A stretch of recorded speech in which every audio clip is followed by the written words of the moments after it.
Let's cut straight to the chase. I know you're excited about this weapon. I know you wanted it to be the next best in class weapon. And the honest truth is that it's not. But that doesn't mean it's not a fantastic weapon, one that is definitely worth your attention.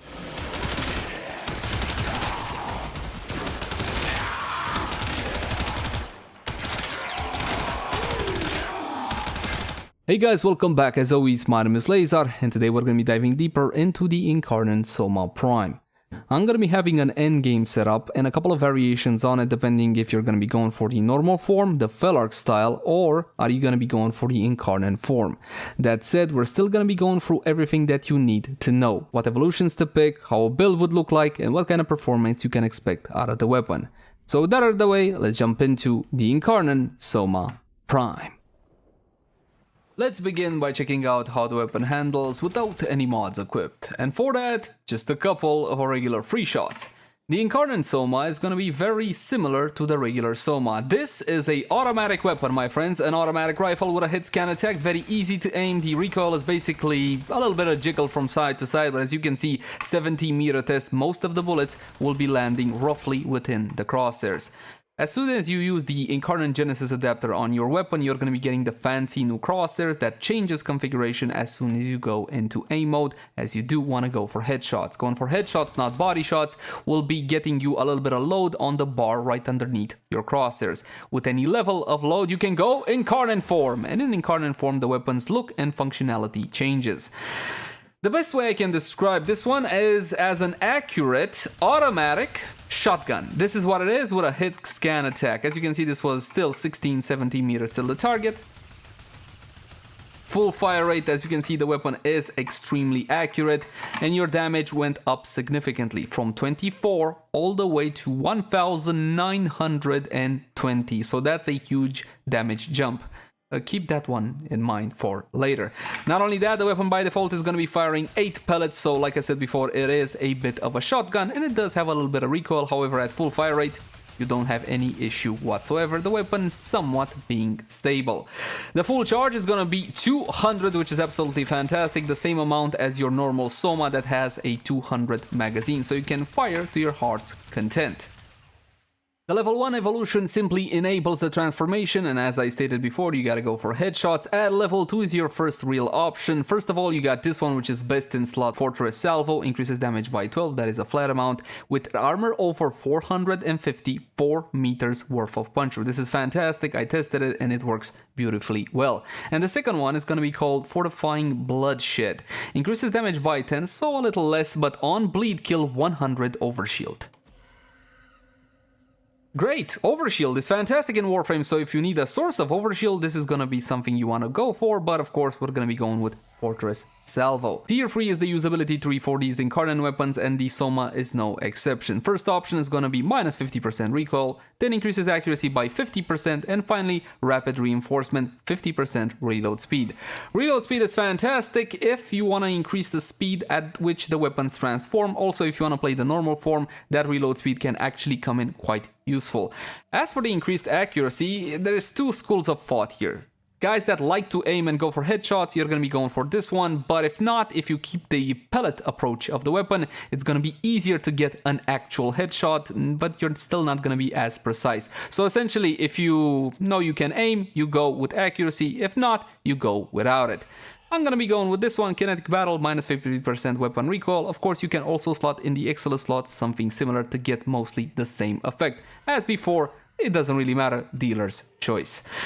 The final one, which should be the most powerful one, or one of the most powerful ones, now I'm gonna warn you, these are a little bit underwhelming. Unreload from empty increases damage by 4 stacks up to 3x. This buff you will retain through the entire duration of the mission. There is no timer, it's not gonna be dropping off. So 12 extra damage, base damage, this is definitely a worthy option compared to the rest, and you will see why that is. Elemental Balance increases status chance to 24%. Allow me to reiterate, to 24%. Now normally the status chance of the Soma is 10%, with this one is set to 24%, you don't get 24%. And in its Incarnate form, essentially you get the same status chance, but it's divided by 8 because it fires 8 pellets. Therefore, it's gonna be receiving a bump from 2.8% per projectile, yes, to 3. per projectile. When you see the damage number here, 240, please bear in mind you are firing 8 pellets at a time by default. And the last one, zeroed in, increases critical damage by 0.4. I know what you're thinking. Compared to other Incarnate weapons that we had up until this point, this one feels a little bit underwhelming.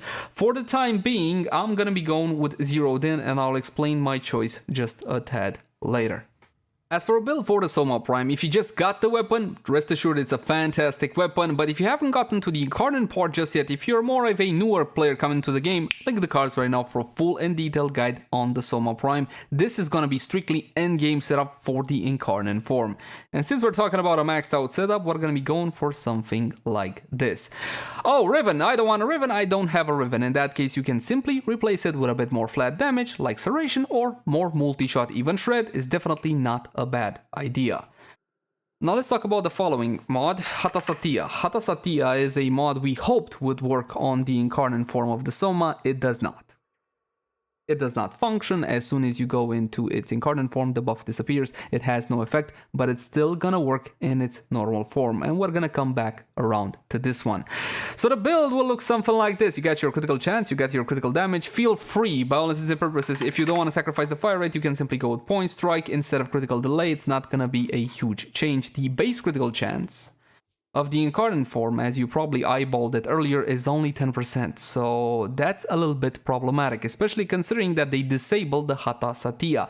The critical multiplier is sky high at 3.4. I have 3.8 because I picked that last talent, and the status per projectile is not bad at 2.8 per projectile. Not bad at all, and the damage again is a whole lot more than you had in its normal form. Galvanized Aptitude, of course, works a treat. Galvanized Chamber, a no-brainer. I'm going to be using Malignant Force on this one, 60-60 Toxin, together with this Riven critical chance multi-shot called minus Zoom. So you see, the Toxin together with the Cold from the Riven are going to be forming viral damage.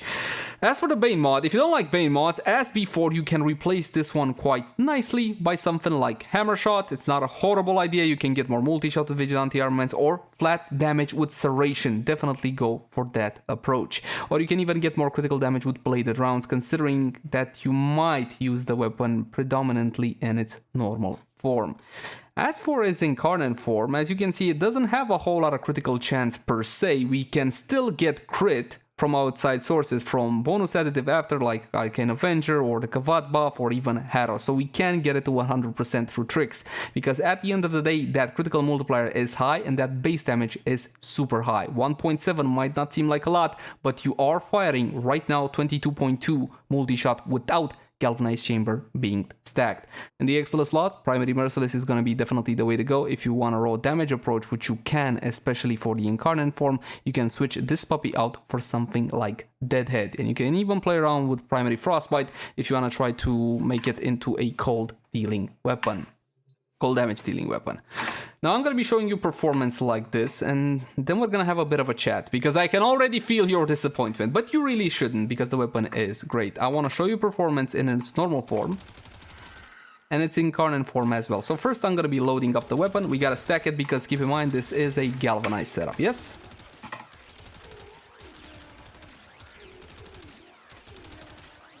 As you can see, in its normal form, the weapon has no problem whatsoever in completely deleting corrupted heavy goons at high level, and you can go to level cap, steel path circuit with no problem with a weapon such as this.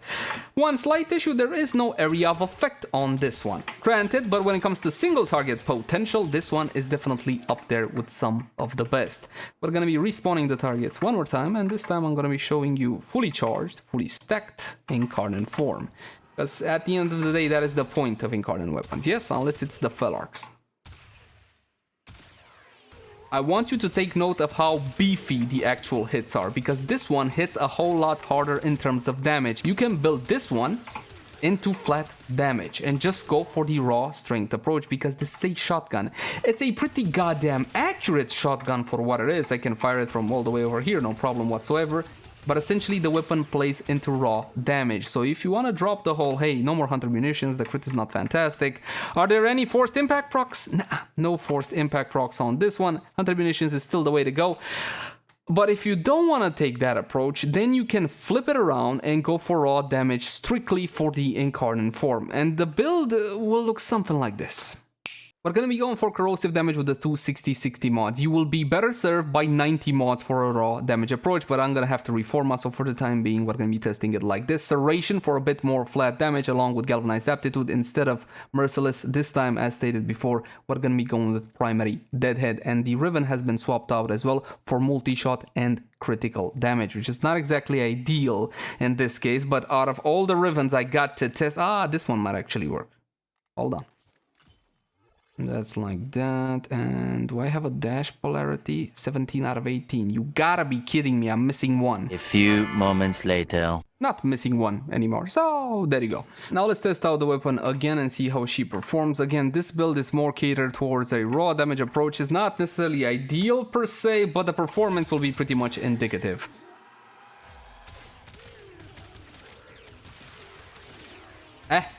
Now you're cooking with gas. Now this one feels a whole lot more impactful, doesn't it?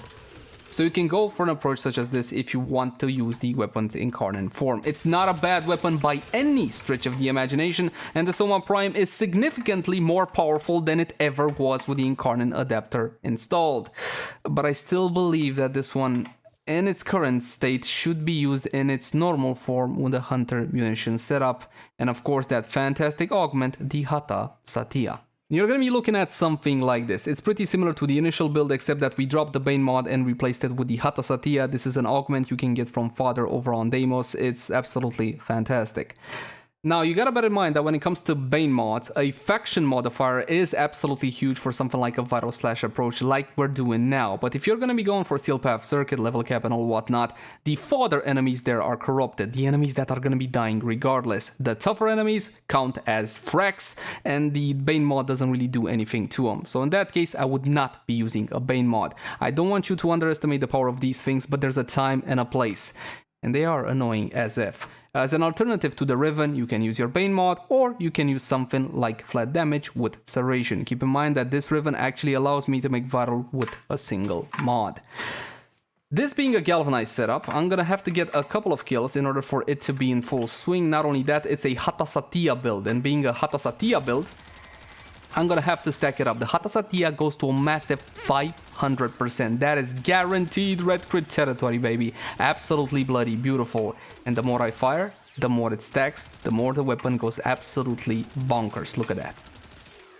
If you're gonna be playing it into normal, please don't forget about the reload speed incarnation. That one is gonna be coming in really, really useful. My Hata Satya is 450, and as you can see, it's chomping through these high level targets.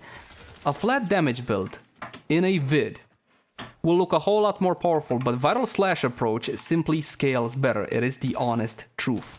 Look at this. This is the Soma, and it absolutely wrecks high-level targets without any issue whatsoever. That's a single bullet into that target. You got 2 Vitals, 2 Slashes. It's gonna be a one-shot. And this is still a automatic rifle with gajillion range. Super accurate, no problem whatsoever. But of course, these are standing still targets, so let's head on over to the Path of Steel. Welcome to the Void. Now let's see what the Incarnon Soma can do against level 130-ish Steel Path Corrupted. And we're gonna go straight for headshots. We're gonna be using the weapon in both Incarnon form and its normal form as well, just to see what it can actually do. Of course, it's gonna shred.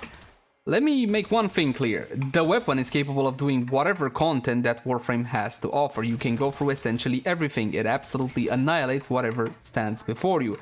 It may not be OE, granted, but this does not mean that the weapon is not powerful. That corrupted heavy goon got annihilated. Just like this one. Red crits galore. Beautiful, beautiful, beautiful. Look at this. Fantastic. Now we're gonna go Incarnon 4. Raw damage approach on this one. You should build for raw damage. You know what would be cool for these Incarnon weapons? If you could have like a separate build. When you go Incarnon, it should select a different build than the normal form. I think that would add a bit more depth to these builds and all whatnot. This was the capture target. It got absolutely annihilated. If Warframe buffs come into question, then the entire build should be changing towards the Incarnon form of the weapon, because then you get that 45% critical chance from Arcane Avenger, and you're going almost to 90% crit. In that case, you can switch out the build like so. Keep the 60s over 90s or not, it's not necessarily about the vital procs. You're going to be getting the vital procs regardless because of the ton of multi-shot you're going to be firing at your target, so you can go for a 90 mod if you want to. But if you remember the IPS layout, you also remember that slash is proc priority #1 when it comes to the Incarnon form. And I'm going to be using Arcane Avenger on this one. There you go, and we're gonna see how the weapon performs now. I'm not entirely happy with this setup simply because I'm using Avenger to patch up a hole in the actual weapon, but now the Incarnate form will be significantly more powerful. It's been honestly pretty hard for me to balance this one because I'm a fan. I'm a fan of this bloody weapon. It has helped me out so much. I loved it so much and I still do. Okay, fine, it's not AoE. Not everything needs to be freaking AoE in order to be good. Okay, a single target weapon such as this one can be fantastic as well. Take a look at this chompy. Look at that. Beautiful damage on that target, completely annihilating whatever stands before you. My issue with it is, why the hell don't you want to let the Hata Satya work? It would not make its Incarnate form overpowered. This is still single target damage. And even with the 500% from Hata Satya, considering the weak base, critical chance of 10%, then Hata Satya and critical deceleration together would mean 700. Not only that, you're still looking at building that Hata Satya up, and every time you go to normal form and back to Incarnate form, you gotta build it up again. So why wouldn't you let it work? It doesn't really make any sense to me. Now, my friends, it's time to draw some conclusions regarding the Incarnon Soma Prime. This is an amazing weapon, a fantastic weapon, a super powerful weapon, and there has never been a more powerful Soma Prime. It's not AoE, but not everything needs to be AoE. This is a fantastic single target weapon. I am not disappointed. I'm just puzzled. I don't get some of the decisions made regarding this one. Some of the evolutions are simply underwhelming for this specific weapon. It does not make it a bad weapon. It just simply makes it not as exciting and as cool as its Incarnate predecessors. I would recommend you wait on reviews on the other Incarnate weapons before making a final decision on which Incarnon Genesis Adaptor you're going for this week. But for the time being, that's pretty much gonna do it for me. As always, my name is Leyzar. Thank you guys so much for watching. Like, favorite, share, and subscribe only if you enjoy the content. If you got any feedback for me, I would love to read it in the comment section down below. Also in the comment section down below, if you guys want to suggest any particular type of content, like, hey, I would like to see this weapon build, and that weapon build, and so on and so forth. You can also catch me on Twitch, Facebook, Twitter, all the usual places. But if you love the content and you want to help me keep making it, consider supporting this via Patreon. There's going to be a link in the upper right portion of the screen right about now. But until next time, my friends, bye-bye.